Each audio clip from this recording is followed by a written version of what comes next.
Hi there, it's Carl Irwin, the Common Magician, and I've got something interesting to show you. As usual, I've got a deck of cards here, and I would have you shuffle them until you're absolutely satisfied that the cards are in a completely random order that I could not possibly know, and even an order that you could not possibly know. What we're going to have you do is I'm going to have you make a selection, but we're going to do it in a very random, unusual way. We're going to set the cards right here, and what I want you to do is I want you to cut approximately half of the deck off, and I want you to set it right here. And I want you to, in a second, I'm going to turn around, and I want you to check the identity of the card right here at the break that you created, and the identity of the card right here at the break that you created. Okay, so I'm going to look away. Take a look right here. Take a look, and you see the identity right there. And take a look at the identity right there. And then I want you to go ahead and square it up so there's no way I could possibly know what card you selected. Okay. That's very interesting because I want to remind you that you shuffled the deck. Right? You handled the deck. You cut the deck. And then you took a look at the place that you cut. And what you found is that you located the mates, the Red Kings, were together at that break. Right? Okay, so this is a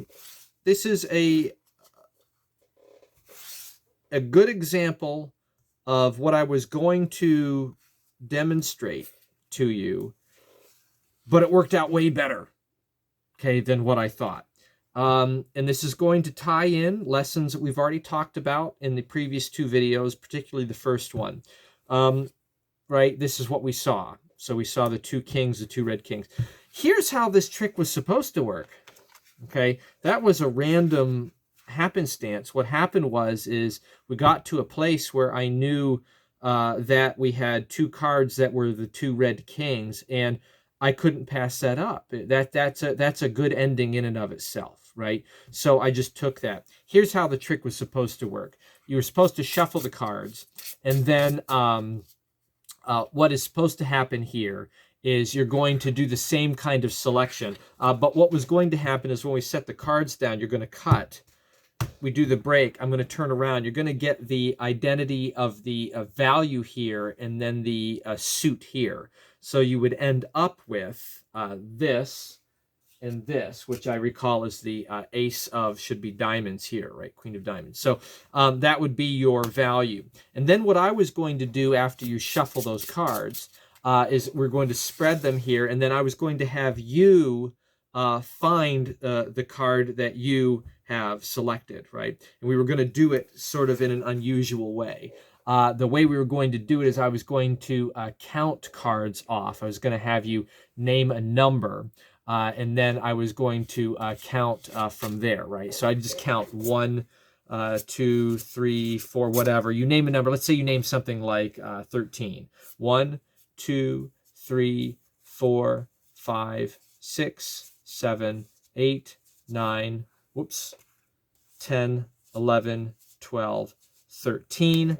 And then we would end up at the card that you composited together. So that's how this was supposed to work. And in general, the presentation is supposed to be such that there's really not a lot of handling going on, really none at all. If you think about what's happened, they shuffled the cards, you shuffled the cards, you cut to the break, you identify your card, you shuffle them again if you want to.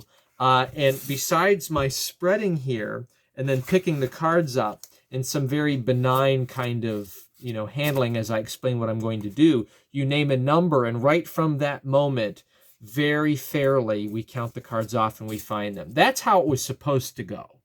Okay, and I was going to teach a lesson here about dealing with what you get. So if you're going to be improvising, jazzing with a shuffled deck in use, you're going to have to, in most cases, just work with what you get. Now, what happened is I ended up working with what I got, which was perhaps a little better than what I was going for. So we ended up where when I got my glimpses, and this is how it worked, when the cards came back to me, I did a gambler's peek. So I just buckle the bottom card or two, and I get a look at that index right there as I take the cards back, and I know the identity of the bottom card. And then as I say, we're going to set the cards right here, I get that bubble peak that we talked about in the last video, and I know that I have the king of clubs on top. So now whenever we set it down and we do the crisscross force, I now know I have a king of clubs here, and then I have my three of hearts down here. So I'm going to know the value and the suit of the card that you've selected. And this is all done seemingly without me doing any handling whatsoever, right? I've not looked at the cards. I just set them down. You did the cut. You come up with the identity, but I'm way ahead. I already know what the identity is. So then what I was going to do is spread them out, give the spiel about, the identity that was freely chosen. I'm looking for the three of clubs is the one I'm looking for. So as the spread is sitting here, I quickly take a look through and see if I can find the three of clubs. And, usually you may have to do a little bit of this just to make sure you can find it. Now, this is completely benign because there's no reason that I should know what the value is. And then what is to follow here is just a sort of open spread shift, right? A spread shift where you collect the cards, and when I do that, you slide until you reach the card that you're after, and then you plant your thumbnail down on the deck, and I shovel off, three of clubs is right here, I shovel off that card to the bottom of the spread, and I break off everything to the left of it, and then I lift and I continue to push. It's a spread. It's a spread shift. Okay, a spread shift or spread pass, but it's on the table. And what I've done is I've controlled it quite openly to the top. So now I'm in a situation where I can do the explanation for the counting. I can thumb off 1, 2, 3, 4. I explained that I'm counting, and now I'm ready to spread call it in and spread call, force it back on the number that they give. So I'm using a bunch of different techniques to work with what I get. Whatever I get is what I use. Now, in the first demonstration I did of this, my card ended up way down here.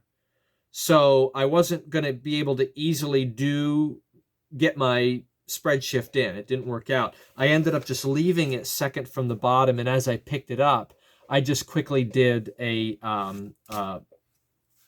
what looks like an overhand shuffle run, and I just moved a couple cards to the top, and then that put my card there so that I could move on. So you work with what you get. You make compromises. You may not be able to just leave the cards alone. You might have to do a little bit of handling. But if you can set up with some peaks and get some information, just happenstance information on cards that are in accessible places, the top and the bottom, you can use those locations to force back an identity onto the spectator using crisscross force or whatever, some other kind of control, whatever. But there's no way that you should know what the identity of the cards are using some of these very, very fair-looking peaks that don't really seem to be any handling. It doesn't look like you're doing anything with the cards. The cards are sitting square face down, yet I'm able to get a glimpse and see what I have to work with, the bottom card and the top card, and then that is what I work with. That's what I'm stuck with. I have to work with that. Then I use various techniques to get down to it. So that's the kind of difference between improvising with a shuffle deck versus improvising with a memorized deck, right? Jazzing with a mem deck, is that I work with what I get in the shuffle deck situation, whereas with the mem deck is I work with the stack I have. I know where the location is. They named the card. I have to work with where it's at in the stack, and I have to get myself down to there and make it work out. Here, I work with what I have available, and I force it back onto the spectator. That's one tactic. So, and the nice thing is that I can do that quite freely, where they're the ones really handling the deck, and I'm not doing anything with it. They do the cut. All I do is replace it, and I turn my back, and I give them some directions, and then they have an identity. So several things going on there. One, work with what you get. In the demonstration here, I got something slightly better than what I was going for, so I'm willing to shift gears and work with that instead. They did a Gemini twin, location on their own. It just worked out that way. I had the two red kings together, top and bottom. I'm going to use that. I'm not going to go on and try to force back that same red king using value and suit. I'm going to use what I was granted and make a slightly better effect, right? If it's not in an opportune location, once I've got my identity and I get my spread down, I work with what I get, right? I pick up, and I might have to do a little bit of running. It's okay. You just compromise until you get what you have. So things that are in use: peaks, accessible locations, top and bottom of the deck, get an identity. Forcing back with them doing the control. Crisscross force, cut, some kind of thing like that. I could even get a peek on it. If I just got a gambler's peek as I take the cards back and set it down, this is quite fair. I can say, now you shuffled the deck. What I want you to do is I'm going to turn my back. I just want you to pick it up and look at the bottom card, and then I want you to cut it. That's completely sufficient, right? Using the gambler's peek and that very minimalist handling, there's no reason why I should know that identity, and now I'm miles ahead, and they've buried it. I could even have them shuffle again, right? So I'm improvising with what I get and using that identity and pushing it back on them. So it's a nuanced difference from having them just think of a card. They have control. They're making the selection. They're doing it freely. They can do what they want. I'm not handling the cards. That's a very solid way to get a card to work with. That can be done in an impromptu setting with a shuffled deck in use, improvising from there. So anyway, some more ideas on this series, and I've got lots more to go from here. So various types of peaks, working with what you get, shifting gears whenever you get a better opportunity, relying on some of those chance opportunities and grabbing them. You got to be a criminal of opportunity. The criminal of opportunity is the one that is hardest to catch. And that's a good lesson for Magic, right? Especially when you're thinking about improvising. When you're doing improvisation, taking advantage of opportunity is very difficult to trace back, difficult to detect. So make sure you do that. Take advantage of opportunities as they arise. So good luck with that. Happy magicking.